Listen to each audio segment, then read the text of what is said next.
یہ اڈیپٹیشن کیا ہوتی ہے, یہ مائکرو ایوولوشن جسے کہا جاتا ہے, یہ کیا ہوتی ہے؟ یہ ہوتا ہے کہ بیسیکلی کسی ایک نوع کو, کسی ایک اسپیشیز کے اندر تغیرات ہونا, لیکن اسپیشیز اس سے نہیں بدلتی.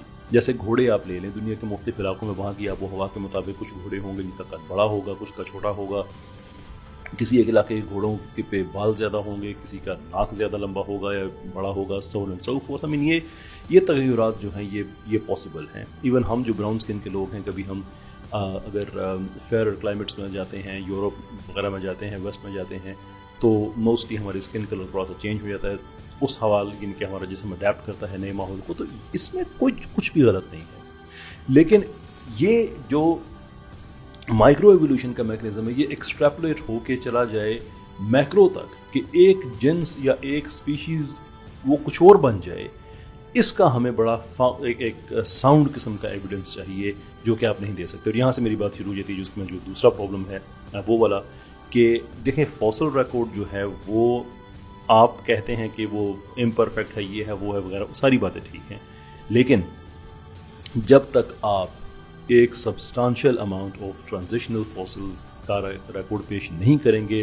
تب تک یہ ذمہ داری آپ پہ ہے کہ آپ کچھ اور ایسا کریں کہ ہم کنونس ہو جائیں کہ یہ واقعی سائنس ہے. اینڈ ڈونٹ ٹیل می کہ دنیا کے سائنسدان مانتے ہیں, اس لیے وہ سائنس جو ہوتی ہے وہ ڈیموکریسی پہ نہیں چلتی. ورنہ ڈارون بھی فرنجی تھا, اس کے اور الفرڈ کے علاوہ کون تھا اس وقت ڈارون اپنا ایوولوشن کی بات کرنے والا؟ ان سے پہلے تو لوگ بہت زیادہ تھے, لیکن اس زمانے میں تو یہ دو ہی تھے مین.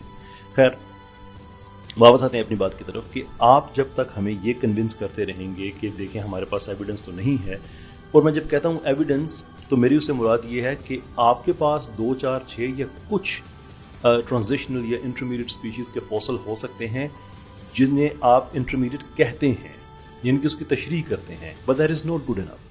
Reason it is not good enough کہ آپ کا یہ دعویٰ ہے کہ اس دنیا میں جتنی بھی اربوں کے حساب سے اسپیشیز ہیں, اور ہم سے پہلے جو خربوں کے حساب سے گزر چکی ہیں, یہ سب کے سب بیک ٹریک کی جا سکتی ہیں ایک single cell, trace it all the way back to a simple cell.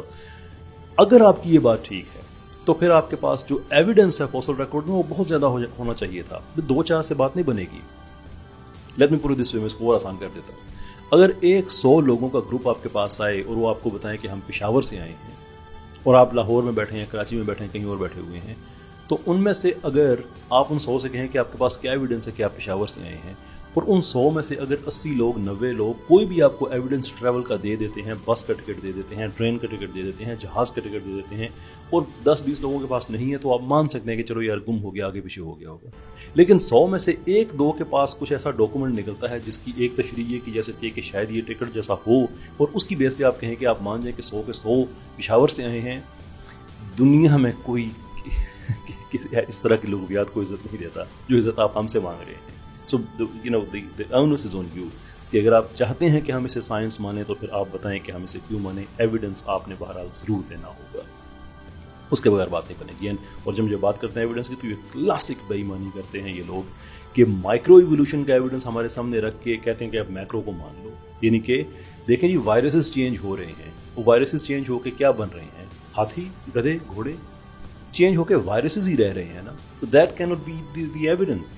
کون سی دنیا کی اور تھیوری ہے جس میں اتنی سہولتیں آپ مانگتے ہیں؟ کون سی اور ایسی تھیوری ہے؟ صرف تھیوری لکھ دینے سے کیا وہ چیز تھیوری ہو جاتی ہے؟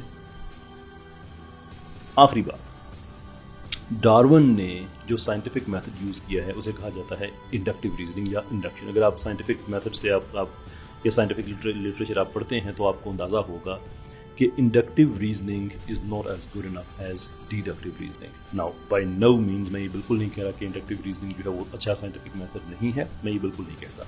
لیکن میں یہ ضرور کہتا ہوں کہ اگر آپ نے انڈکشن کو امپلوائے کر کے کچھ نتائج اخذ کیے ہیں تو پھر ان نتائج کا خاطر خواہ سبسٹانشیل قسم کا, قرار واقعی قسم کا ثبوت آپ ساتھ لے کے آئیں گے.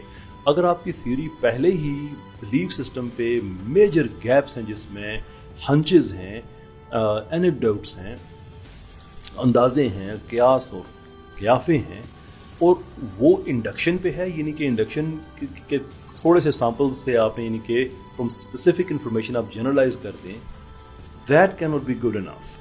It can not be good enough. آپ یہ نہیں کہہ سکتے کہ ہمارے پاس جو فوسل ریکارڈ ہے وہ امپرفیکٹ ہے، لیکن آپ پھر بھی ہماری بات مان جائیں. اور امپرفیکٹ ایسا ہے کہ اس میں سے مائکرو ایولیوشن کے ایویڈنسز تو مل جاتے ہیں، لیکن میکرو ایولیوشن کا وہ سارے کے سارے غائب ہو گئے ہیں. ایک چین آف ہونا چاہیے نا، ایک کوزیشن ہونی چاہیے کہ دیکھیں یہ جاندار ہے، اس سے پہلے یہ ایسا تھا، اس سے پہلے یہ ایسا تھا، اس سے پہلے یہ ایسا تھا، اور یہ ہمارے پاس ایویڈنس ہے اس کا فوسل ریکارڈ میں، یہ ہمارے پاس سارا کچھ موجود ہے. And we can accept it. میں آپ کی بات مان سکتا ہوں. جتنے بھی ہم باغی ذہن کے لوگ ہیں جو حصانی غلامی کو قبول نہیں کرتے، ہم یہ سوال اٹھاتے ہیں اور ساتھ یہ بھی کہتے ہیں جی کہ ہم آپ کی بات ماننے کو تیار ہیں اگر آپ ہمیں ایویڈنس دے دیں.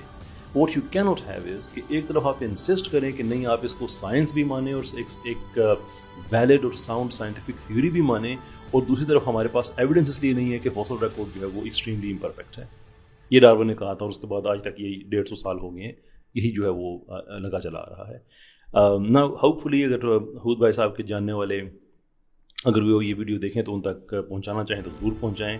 میں بغیر کسی بدتمیزی کے جینوئنلی یہ ڈسکورس پاکستان میں اگنائٹ کرنا چاہتا ہوں کہ آخر کار پتہ تو چلے کہ جس فیری ٹیل کو آپ ہمارے پہ امپوز کرنا چاہتے ہیں اس کی ہم ذرا نیٹی ڈیٹیل میں جائیں تو صحیح. یہاں پہ اس ویڈیو کا سلسلہ اس ویڈیو کو میں روکتا ہوں. باقی جو میرے کے کچھ اور ویڈیوز ہوں گے وہ فیض حود بھائی صاحب کے اور جو لیکچرز ہیں جو انہوں نے معافی چاہوں گا اسی لیکچر کے اور جو حصے ہیں اس کو میں انالائز کروں گا. انشاءاللہ آپ سے ملاقات ہوتی ہے ان ویڈیوز میں. بہت شکریہ آپ کا.